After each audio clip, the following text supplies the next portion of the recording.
퇴사 후에는 이 두 가지를 무조건 하세요. 첫 번째는 안녕하세요. 퇴사 후에 하고 싶은 일을 하면서 살고 있는 퇴사 중대장입니다. 의외로 많은 분들이 이 퇴사를 감정적으로 하는 경우들이 가끔 있더라고요. 특히나 요즘에 매스컴에서 MZ세대 이야기를 하는 경우가 굉장히 많은데, 이럴 때 막 욱해서 갑자기 퇴사를 결정하는 분들도 굉장히 많으시더라고요. 오늘 그래서 제 얘기를 조금 더 지난 영상에 이어서 한번 해보려고 해요. 저는 사실 퇴사 준비를 한 2년 정도 했어요. 나름대로 굉장히 계획적이고 철두철미하게 했다고 제 나름대로는 생각을 했죠. 그런데 퇴사 후에 제가 제 행동들을 봤더니 사실 뭐 준비를 한 것 같지는 않더라고요. 시간이 많다고 해서 준비를 누군가가 더 하고, 시간이 부족하다고 해서 준비를 못하는 거는 분명히 아닌 것 같아서, 저와 같은 실수를 여러분들은 좀 하지 않기를 바라는 마음으로 영상을 좀 한번 담아 보려고 해요. 퇴사도 준비를 해야 되죠. 가장 중요한 건 미리부터 준비를 해서 나와서 바로 뭔가를 내가 할 수 있게끔 만드는 상황이 가장 저는 베스트라고 보는데, 사실 우리가 직장에서 일하면서 하루하루 버티기도 힘든데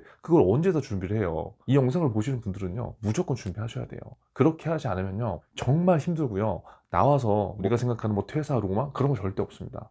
직장에 다닐 때보다요 훨씬 더 치열해질 수밖에 없고요. 그냥 편안하게 먹던 점심을요 단 한 번도 못 먹을 수도 있어요. 그러니까 우리가 퇴사하기 전에 막 생각하면, 내가 그냥 뭐 사표를 항상 가슴속에 넣고 있다가 그래 너 팀장 너 한 번만 걸려라 돼 지른다 한번 뭐 이런 생각들 한 번씩 다 하잖아요. 그리고 뭐 사직서를 가슴에 넣고 다니는 경우도 있고요. 근데 그게 어떻게 보면 또 직장으로서 갖고 있는 하나의 그냥 기분 좋은 그런 약간 그런 거 아닐까라는 좀 생각을 해봐요. 직장 생활을 했다는 거 굉장히 좋은 면이 많을 거예요. 근데 퇴사와 동시에 뭐 많은 것들이 있겠지만, 크게 보면은 이 세 가지 것들은 이제 누리지 못하는 거예요. 뭐냐, 첫 번째 명함이죠. 명함. 나는 직장에서 누구 대리, 누구 과장, 누구 차장 뭐 이렇게 불렸죠. 그 안에는 직책이 있었고, 내 명함에는 나는 어느 회사에서 일하는 사람이고, 그 직책이 뭐야 라는 거를 이제 명시해주는 명함이라는 게 든든하게 있었어요. 근데 그 명함이 이제 그냥 사라지는 거거든요. 그럼 그게 사라져 버린과 동시에 그동안 내가 알던 거래처, 뭐 그동안 내가 알던 뭐 비즈니스 파트너들이 그동안은 나 때문에 거래를 하고 나 때문에 뭔가 한 게 아니라 내 뒤에 있는 내 회사 그리고 내 명함 때문에 했다는 걸 알게 돼요. 이거를 직장인 때는 진짜 못 느낄 수 있거든요. 그럼 나와 보면 알아요. 나와 보면 내가 명함 한 장 만들고 그 명함 한 장을 주는데, 그 명함에 대해서 이 회사가 어딘지 무슨 일을 하는지 나조차도 이해가 안 될 수 있거든요. 근데 그 전에는 우리가 뭐 적어도 대기업, 뭐 중소기업, 뭐 대기업 다녔다고 한다면 그 회사를 대변해서 우리가 뭔가 일을 하고 비즈니스를 했던 경우가 많기 때문에 그 명함에 대한 것도 그냥 날아가는 거예요.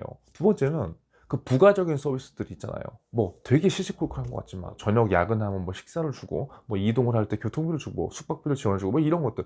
그때 회사 다닐 때는 되게 당연한 것 같죠. 이거 왜 더 안 해줘?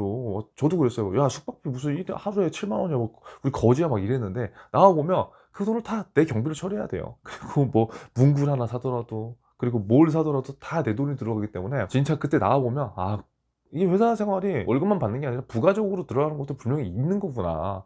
나오면 이제 그런 감사함도 느끼게 되는 거죠. 그리고 이제 세 번째, 이게 가장 중요한 건데, 고정적으로 나왔던 이제 월급이 사라지는 거죠. 당연히 퇴사를 했으니까 사라지는데, 우리가 퇴사를 한다는 거는 내가 이전에 받던 월급보다 덜 벌기 위해서 퇴사를 하는 경우는 없죠.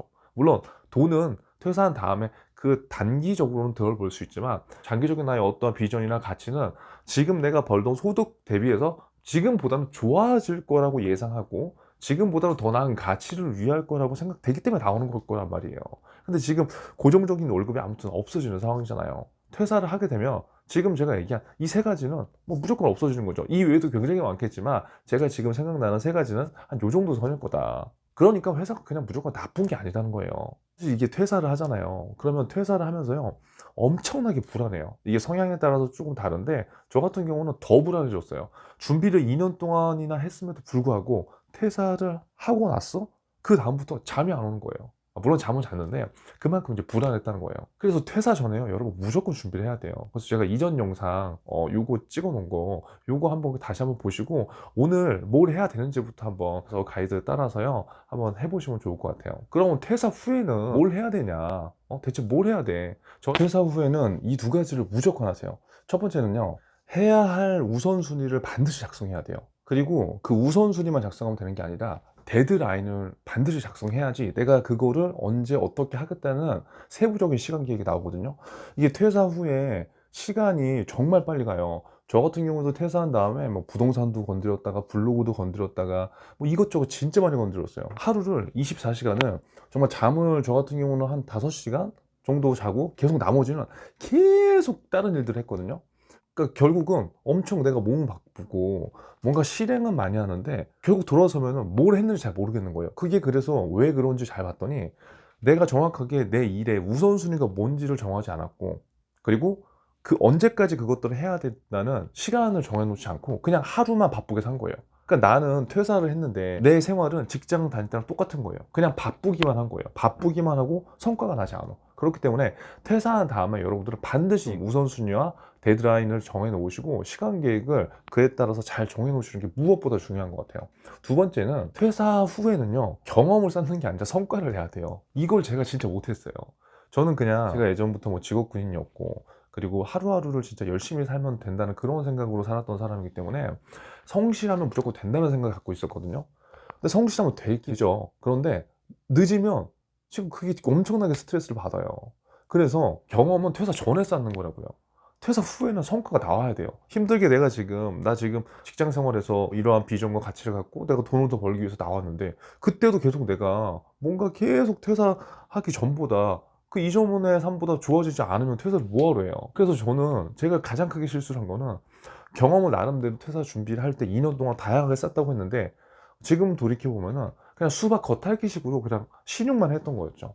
물론 그 안에 경험들이 굉장히 가치 있는 경험들이 있었어요. 하지만 그 2년이라는 시간을 놓고 봤을 때 조금 더 똥줄이 타서, 그리고 조금 더 실전적인 무언가 경험을 했다면 훨씬 더 빠르게 성장할 수 있었다는 거는 그건 사실인 것 같아요. 그래서 오늘 이 영상을 보시는 분들은 퇴사 후에 반드시 해야 될 게 뭐냐라고 하면은 저는 이 두 가지를 진짜 제 경험에서 말씀드리고 싶고요.